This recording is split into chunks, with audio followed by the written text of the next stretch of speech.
Reality only begins to change when you stop. Not when you run faster. Not when you try to prove your worth to the world. Not when you multiply efforts like someone lost within their own urgency. Transformation begins when you quiet yourself internally and realize that your entire life has been a faithful and sometimes cruel response to what you silently accepted as truth. I tell you, nothing in the universe moves because you are desperate. Nothing opens because you knock hard. Nothing manifests because you begged. The universe only responds to the state you hold as real, even when no one is watching. You spent years believing that the visible dictates, that matter decides, that opportunities are rare, and that you need to seize each one before they escape. But this is the mindset of someone who has forgotten who they are. You are not here to beg for crumbs of possibility.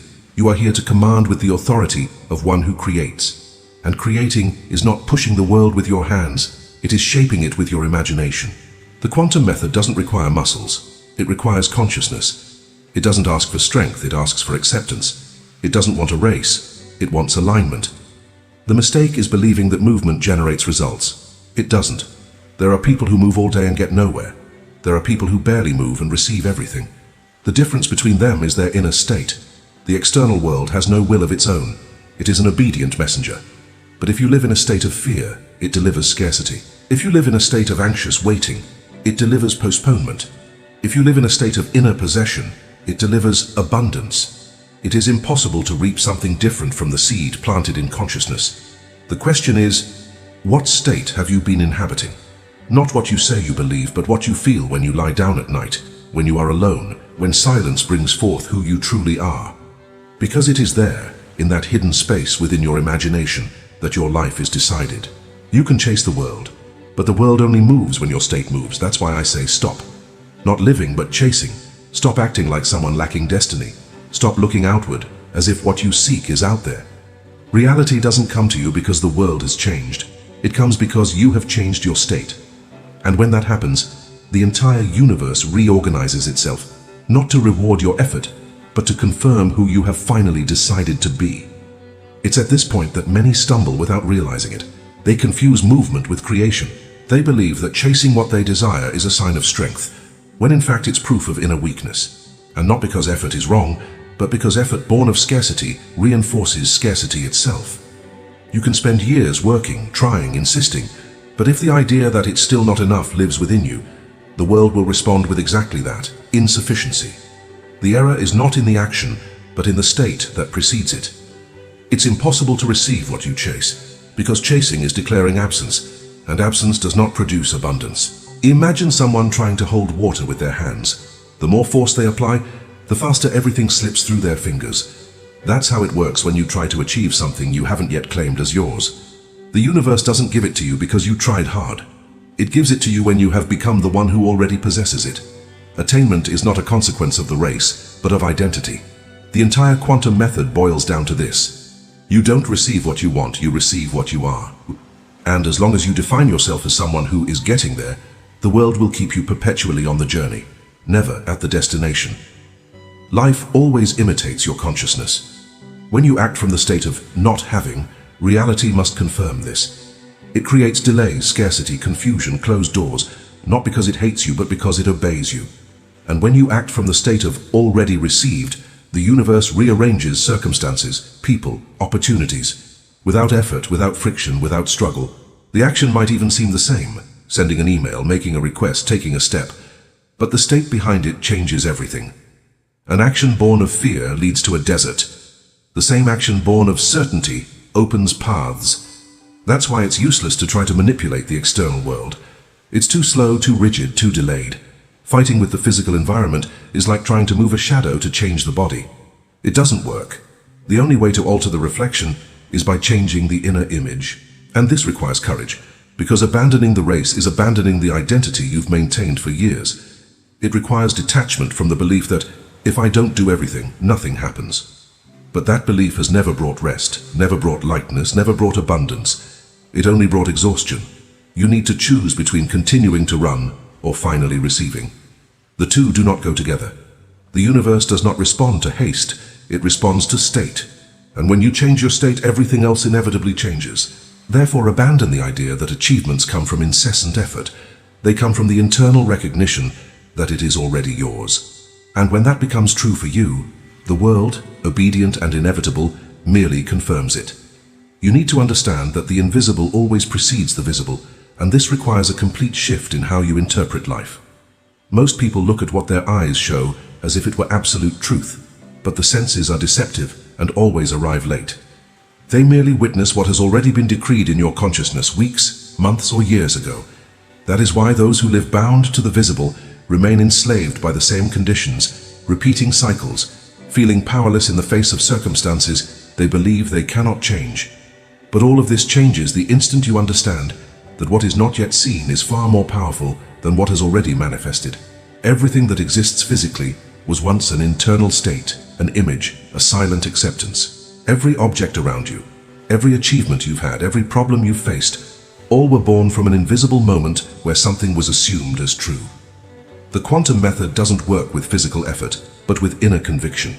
It demands that you see beyond what your senses show, that you trust what you feel is real even when the world presents no proof, because the world doesn't give proof beforehand, it gives proof afterward.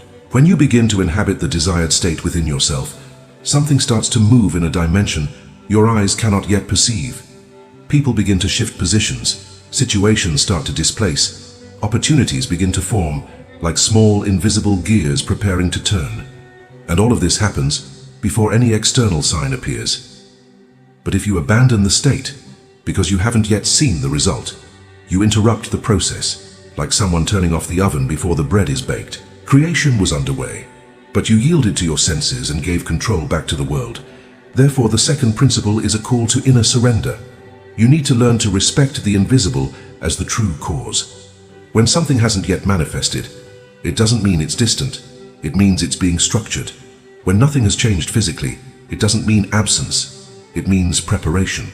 And when you see no way out, but decide to maintain the feeling of fulfillment, you are, in fact, moving forces that no physical effort could move. The invisible is the field where everything happens first, and only those who persist in it, who treat the internal state as absolute reality, who silently trust what they cannot yet touch, receive effortlessly. Because effort belongs to the material world. Creation belongs to the inner state, and it is in this state, assumed, accepted, lived, that the universe finds its instructions. The true test of creation is not how much you desire something, but how well you can remain faithful to the desired state, when everything around you seems to deny that state. Most people believe faith is feeling inspired for a few minutes, but real faith is sustenance, it is persistence. It is continuing to be internally what you have decided to be, even when the world tries to push you back into old patterns. And it's precisely here that many lose what was already on its way. They waver. One day they embrace abundance, the next they give in to fear. One day they feel complete, the next they believe they need to chase after things. This oscillation destroys the process, because the universe only responds to the constancy of the state, not to momentary intensity. When you change states like someone changing clothes according to the emotional weather of the day, you create a fragmented reality. Your results become inconsistent because your consciousness is inconsistent. But when you decide that, no matter what happens out there, you will remain internally what you have chosen, then you become someone impossible to dislodge. Physical reality must inevitably adapt to this steadfastness. It has no choice. The visible world always yields to the invisible state that you hold with conviction. This emotional discipline is not about denying emotions, but about not allowing them to decide who you are. It doesn't matter if you feel fear for a few moments. What matters is the state to which you return.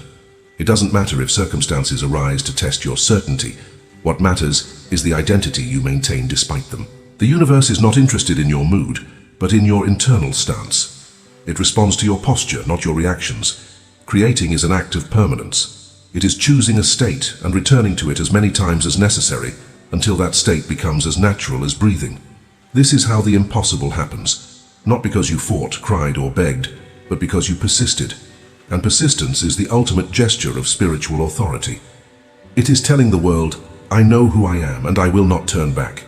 When you learn to sustain the desired state even amidst chaos, you enter the territory where miracles cease to be exceptions and become consequences. Because reality does not resist a mind that refuses to contradict itself. When you remain firm, life yields. When you remain stable, the world reorganizes itself. And when you remain internally complete, everything that is yours appears, without haste, without struggle, without effort. You need to understand that circumstances have no power in themselves. They are nothing more than old photographs, delayed portraits of internal states you have either abandoned or still insist on carrying.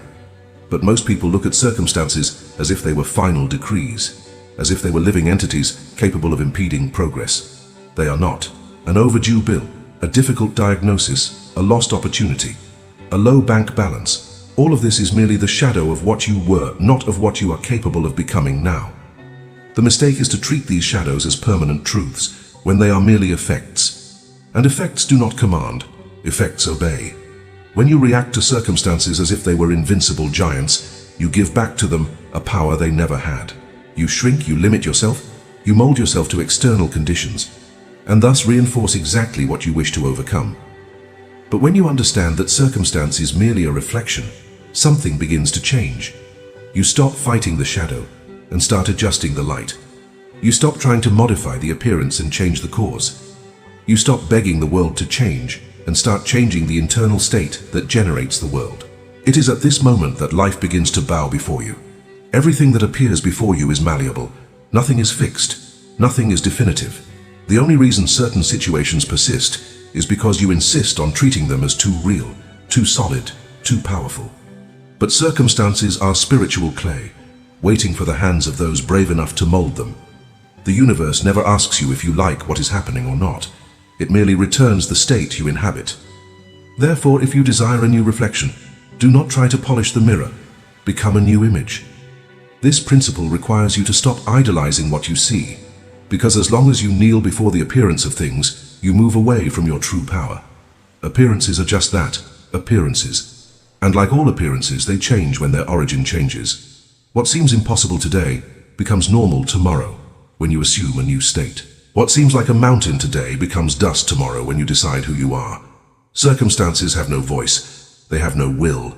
They have no decree. They merely echo the consciousness that generated them. And when you finally understand this, something within you is liberated. You stop fearing the world. You stop chasing. You stop reacting like someone who has no choices. You rise internally and declare, "The cause is within me, and I change now." And upon changing the world, this eternal servant of consciousness simply obeys. And now we arrive at the point where everything becomes inevitably simple, living as if it already is. Not as one who pretends, not as one who imagines from a distance, not as one who waits for something to happen before believing, but as one who knows. As one who assumes the identity of what they desire with such profound naturalness that the world cannot distinguish whether it is still in the invisible or should already manifest. It is this silent certainty, this inner posture of possession, that completely alters the field around you. Because when you live as one who already possesses, you do not seek signs, you generate them. Living as if it already is doesn't mean forcing positive thoughts or mechanically repeating phrases. It means inhabiting a state. It means moving through your day with the internal feeling that what you seek is already resolved, already delivered, already completed at the level where everything begins. When this feeling becomes familiar within you, your actions change naturally. Your voice changes, your energy changes, your posture changes. You stop acting from scarcity and start acting from completeness. And the world recognizes this change as a command. People start treating you differently, not because you asked, but because your identity has changed. Opportunities appear effortlessly, not because you went chasing after them, but because you were already, internally, someone who attracts that kind of reality. Paths open unexpectedly, not because you forced them, but because your vibration was already aligned with the final destination. Living as if it is to assume the end now, before the end arrives. And it is precisely this conscious anticipation that creates the end. The lower mind wants evidence, it wants guarantees, it wants to see first and only then rest. But spiritual power works in reverse. You rest first and then you see. You assume first and then you receive. You decide who you are, and then the universe organizes everything to confirm. This order never fails. The only obstacle is the fear of seeming foolish for believing before seeing. But the foolish one is he who waits for the world to change before changing their state. This person lives as a slave to circumstances. Living as if it already is the ultimate proof of inner authority. It is saying to the universe, I already am. The rest is merely adjustment, and the universe, obedient by nature, simply responds, so it shall be. Nothing resists a fully assumed state. Nothing. Because the physical world has no choice in the face of a consciousness that has decided. And when you decide, truly decide, everything around you bows. Without struggle, without chasing, without effort, merely by the silent certainty of who you already are. Now, after all that has been revealed, you need to make a simple yet decisive choice. Continue living as someone who begs from the world, or finally assume your position as one who commands. Your entire reality, every detail of it, has always been a response to the state you carried within you. It wasn't effort, it wasn't external opportunities, it wasn't circumstances that determined your life. It was your inner self, silent but absolute. And it is precisely this self that it is time to reclaim. Stop running, stop convincing, stop trying to make the world believe in you before you believe in yourself. The universe grants nothing to those who position themselves in dependence. It bows before those who recognize themselves as cause. And cause does not beg, cause declares, cause does not doubt, cause assumes, cause does not observe to see if it worked, cause knows it worked even before the senses recognize it. From now on, assume the state that corresponds to what you desire, and remain in it like someone who has found home, not like someone who is merely visiting. Decide in silence who you are, decide with firmness, with courage, with simplicity, and then live every gesture, every word, every breath as one who has already received what once seemed distant. Because distance does not exist for one who becomes their own destiny. Do not wait for external signs. Be the sign. Do not wait for the universe to open doors. Walk as one who is already on the other side. Do not wait for life to improve to then rest. Rest now, and watch life respond to your rest. This is the final call. Abandon the posture of one who asks and adopt the posture of one who determines. Reality has no will of its own. It merely obeys the state you sustain.